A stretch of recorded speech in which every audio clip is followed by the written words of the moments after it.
আমাদের মাননীয় প্রধানমন্ত্রী তো ইতিমধ্যে যে যতগুলো প্রতিশ্রুতি দিয়েছিল নির্বাচন প্রাককালীন, ফ্যামিলি কার্ড, কৃষক কার্ড, তারপরে আমাদের ভাতা ইমাম সাহেবদের, তারপরে কৃষি ঋণ মাপ, এগুলো তো ধারাবাহিকভাবে আমরা পরিচালিত করতেছি। আমাদের আঙ্গুলের এখনও দাগ মিশে নেই, কালির দাগ। এর মধ্যে আমাদের মধ্যপ্রাচ্যের যুদ্ধ কিছুটা আমাদের অর্থনৈতিক চাপ সৃষ্টি হয়েছে, আমাদের জ্বালানি কিছুটা সংকট তৈরি হয়েছে। তারপরও আমরা যেহেতু জনগণের দ্বারা নির্বাচিত সরকার, সুতরাং জনগণের সকল কাজ করার জন্য এই সরকার আন্তরিক রয়েছে।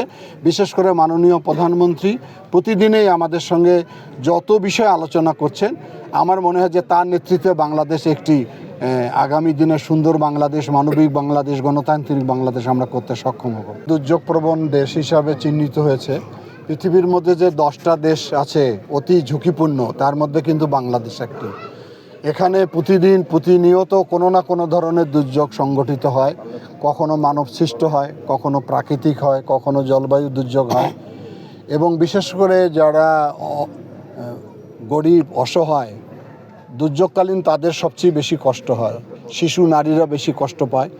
এ কারণেই সরকারের এই প্রকল্পটা হচ্ছে যে মাল্টিপারপাস ইউজ হবে এই সমস্ত ইমারতগুলো, অর্থাৎ এখানে শিক্ষা কার্যক্রম যেমন চলবে, যখন এই এলাকা বন্যা আসবে, ঘূর্ণিঝড় আসবে, টর্নেডো আসবে, যে কোনো ধরনের দুর্যোগ হোক না কেন, তারা এখানে আশ্রয় গ্রহণ করবে আর কি। সেইভাবে এই বিল্ডিংয়ের ডিজাইন করা হয়েছে।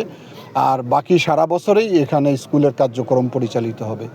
আমাদের এই প্রকল্পের আওতায় আমাদের জেলায় সর্বমোট 23টি ভবন নির্মিত হবে। আজকে আমি প্রথম এটা উদ্বোধন করলাম, আজকে বিকালে আবার কুলাঘাটে করব। পর্যায়ক্রমে আমাদের মন্ত্রণালয় থেকেও এই ধরনের দুর্যোগকালীন আশ্রয়কেন্দ্র আমরা নির্মাণ করতে যাচ্ছি। এটা আমাদের স্থানীয় সরকার মন্ত্রণালয় থেকে এটা করা হচ্ছে। আমি মনে করি যে এতে করে এখানকার শিক্ষার পরিবেশ যেমন তৈরি হবে, বিপদকালীন মানুষের আশ্রয়স্থলও তৈরি হবে।